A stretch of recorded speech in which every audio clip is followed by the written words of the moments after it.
Salam sejahtera Bapak Ibu yang dikasihi Tuhan. Kembali pada saat ini kita akan merenungkan kepada firman Tuhan yang saya beri judul Arti dari Hidup bagi Kristus.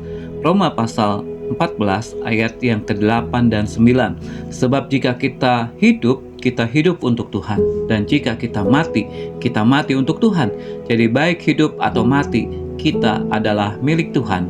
Sebab untuk itulah Kristus telah mati dan hidup kembali, supaya ia menjadi Tuhan baik atas orang-orang mati maupun atas orang-orang hidup. Mari kita akan berdoa. Bapa di dalam surga, pada saat ini Tuhan, kami siap untuk merenungkan firman-Mu. Berbicaralah kepada kami, karena kami ingin mendengar, mengimani, dan melakukannya. Inilah Tuhan doa kami yang kami naikkan hanya di dalam nama-Mu Tuhan Yesus kami berdoa. Amin. Saudara-saudara yang dikasihi oleh Tuhan Yesus Kristus, hidup bagi Kristus itu merupakan sebuah ungkapan yang tentunya syarat dengan makna bagi kita sebagai orang Kristen, bagi kita sebagai orang yang percaya kepada Dia, kepada Yesus Kristus. Ini melambangkan suatu dedikasi yang penuh kepada Tuhan kita, Yesus Kristus, yang sebagai Sang Juru Selamat bagi kita, dengan menjadikan ajaran-ajarannya, dengan menjadikan teladannya sebagai pedoman bagi hidup kita. Lebih dari sekedar mengikuti aturan agama, hidup bagi Kristus itu berarti menjalin hubungan pribadi yang erat. Hidup bagi Kristus itu adanya hubungan dengan Dia secara erat. Nah, bagaimana wujud supaya kita dapat menyatakan bahwa kita ini adalah hidup bagi Kristus? Ya, yang pertama, kita harus beriman. Kita harus percaya kepadanya. Seperti Ibrani pasal 11 ayat 1. Iman adalah dasar dari segala sesuatu yang kita harapkan dan bukti dari segala sesuatu yang tidak kita lihat.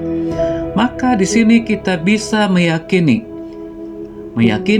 Yesus sebagai Tuhan, Yesus sebagai Juru Selamat, di mana Dia telah mati di kayu salib hanya untuk menebus kesalahan, bahkan dosa-dosa kita semuanya. Hal ini juga beriman menyatakan kita yakin akan apa? Akan kuasanya yang mampu untuk mengubah, kuasanya yang mampu untuk membimbing hidup kita ke arah yang lebih baik.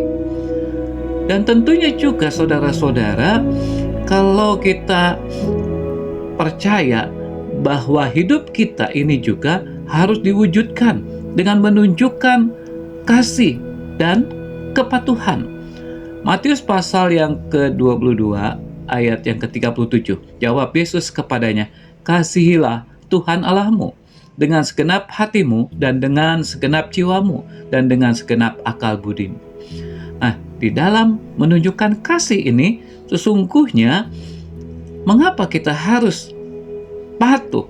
Oleh karena Yesus sendiri sudah mengasihi kita, maka kita harus mengasihi Tuhan Yesus itu dengan sepenuh hati, mengasihi Yesus dengan sepenuh jiwa dan raga kita. Mengasihi Yesus itu yang utama, tetapi juga kita harus mengasihi sesama kita, manusia seperti diri kita sendiri, sesuai dengan ajaran yang disampaikan oleh Tuhan Yesus Kristus.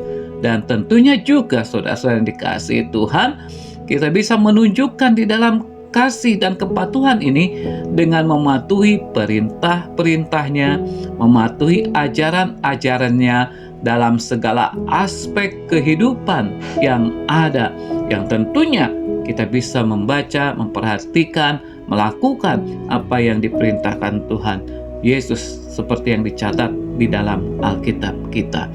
Saudara yang dikasihi Tuhan, pertanyaannya, apakah kita sudah hidup bagi Kristus?